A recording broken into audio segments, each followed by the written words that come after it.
pong magandang gabi, umaga sa inyo. Kami po ay nagagalak na kami ay nabigyan ng pagkakataon na makabati sa iyong ika-golden years ng iyong buhay.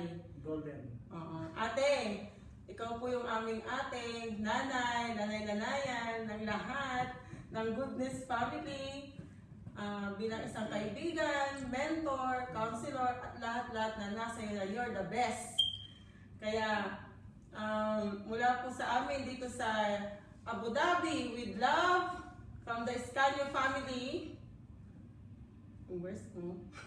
Yung pong nasabi ko lang sa iyo ate, yun, naging cellphone ko. Doon po sa Zephaniah chapter 3 verse 17, For the Lord your God is living among you. He is a mighty Savior. He will take delight in you with gladness. With His love, He will calm all your fears. He will rejoice over you with joyful songs. Yes. Happy birthday po. Happy birthday, Ate Rachel!